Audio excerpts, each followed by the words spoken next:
Jamendo.com.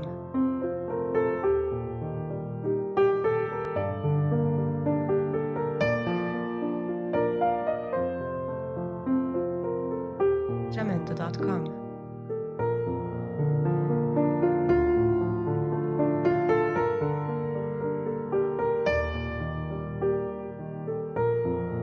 Jamendo.com.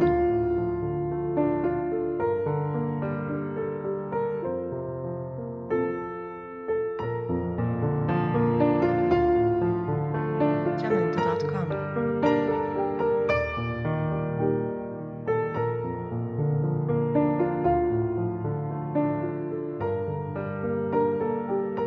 Jamendo.com.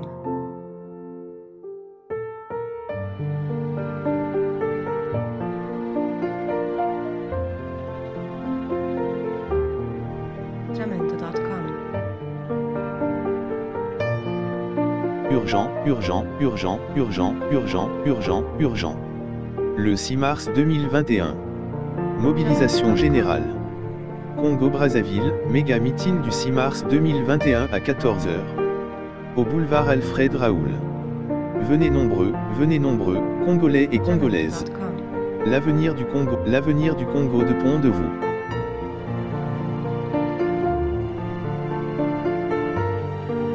La coordination relative à la préparation du méga-meeting de l'opposition congolaise, du 6 mars 2021 au boulevard Alfred Raoul, était en réunion ce 27 février 2021, pour discuter du déroulé du méga-meeting contre la mascarade d'élections présidentielles de mars prochain.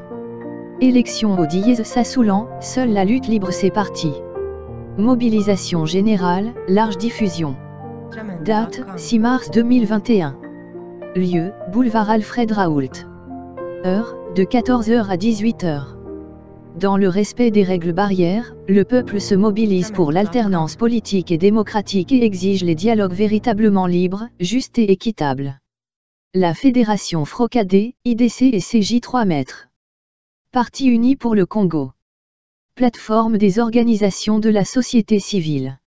Veuillez vous abonner à votre chaîne YouTube Zoom et Focus, pour être le premier à recevoir nos nouvelles vidéos. Merci.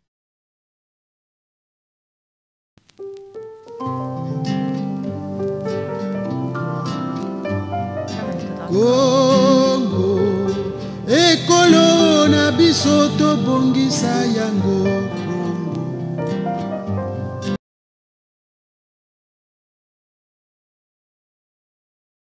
Congo mbote na bino ngai nazali mwana na bino Pole Makaya naza kobenga bino pona meeting wana toza kobongisa na Brazzaville ekozala le 6 mars 2021 na boulevard des Armées babengaka boulevard Alfred Raoul.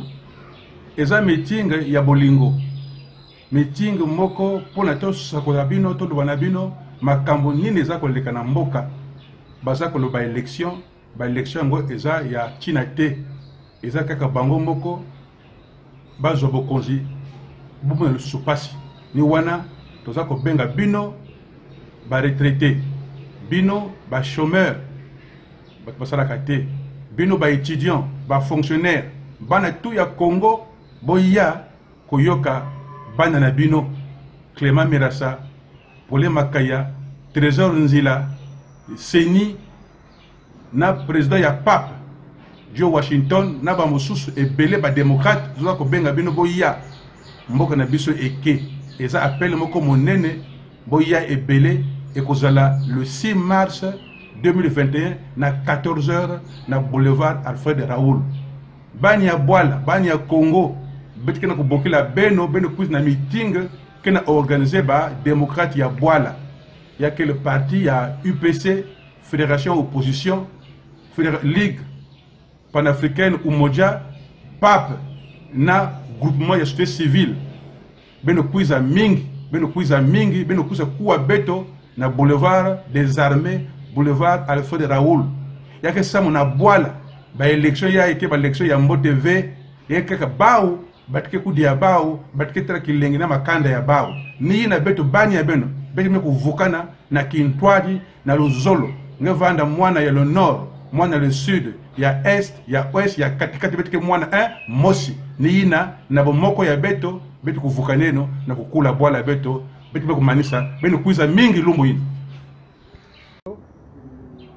Ngai Dr Alex Zabana wa Ibaka. Tozali na association ya société civile. Tosangani na baninga ya fédération ya l'opposition na baninga ya UPC na baninga ya le pape na baninga ya Umoja pona mbenda oyo topesaki le 29 janvier eleki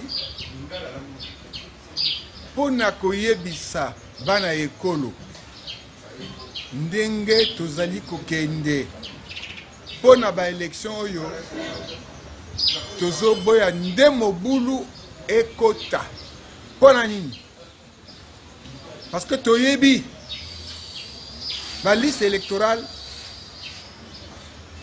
ezali na mobulu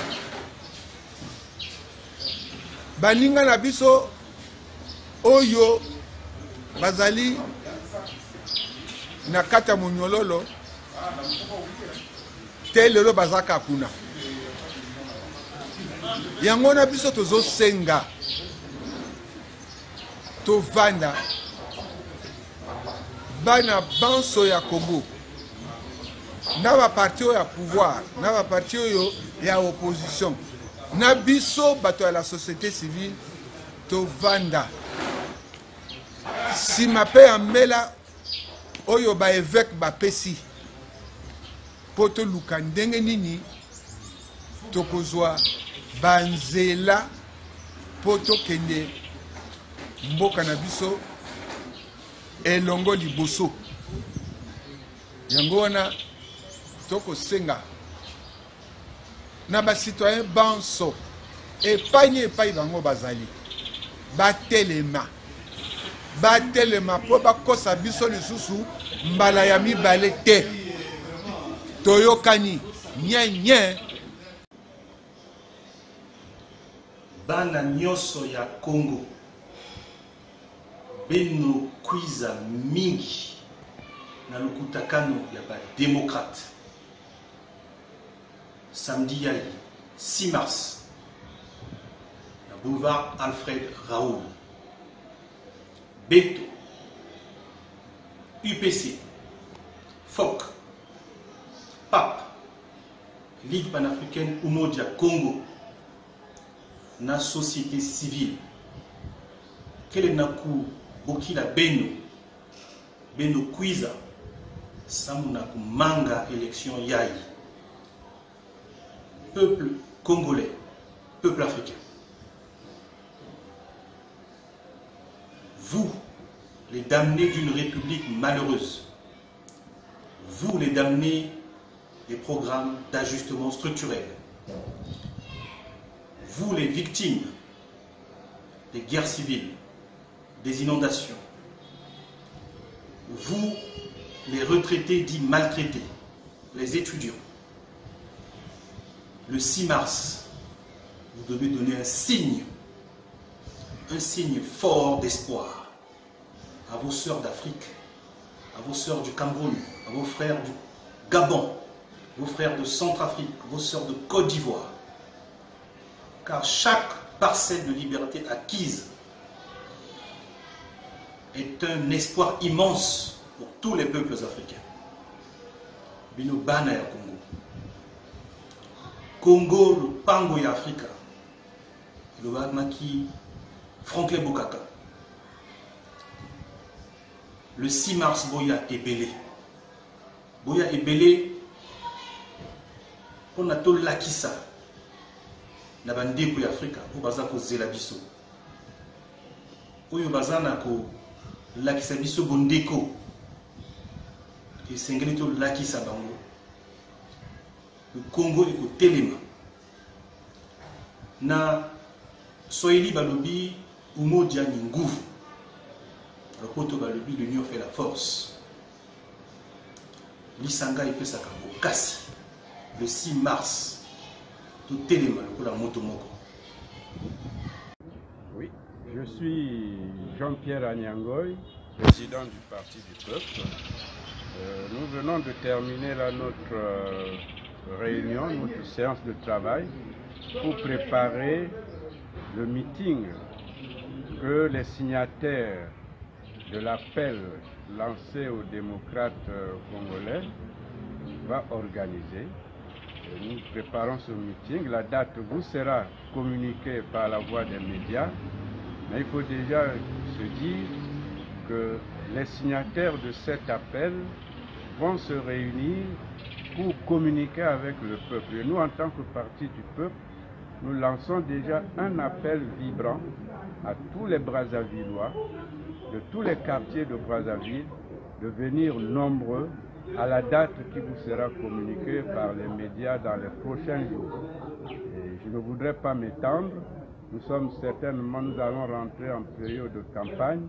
Nous aurons notre mot, notre message de campagne à vous livrer à l'occasion de ce meeting.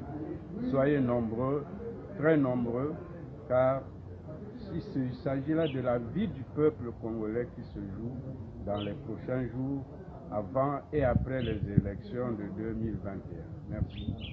Le 6 mars prochain, nous, quand je dis nous, c'est la Fédération de l'opposition congolaise, c'est la plateforme des organisations de la société civile, c'est le Parti uni pour le Congo UPC de Paul Makaya, c'est le pape de Jean-Pierre Anyangoy. Nous allons organiser un meeting au cours duquel nous allons débattre d'un certain nombre de problèmes importants liés à l'élection, mais liés également à la vie des Congolais. C'est pour ça que nous souhaitons aborder clairement les problèmes de la libération des prisonniers politiques, le problème du dialogue national, le problème de la gouvernance électorale, étant entendu que nous considérons que ce qui se passe pour nous est un coup de force électoral. Donc nous tenons à expliquer aux Congolais quelle est notre vision des choses et quelle attitude nous pensons observer le 21 mars 2021. J'espère que vous serez très nombreux, que vous serez à l'écoute et que vous allez relayer les messages que vous allez entendre. Merci.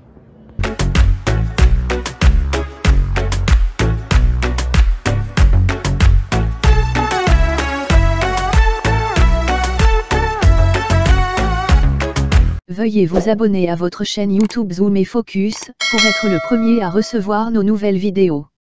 Merci.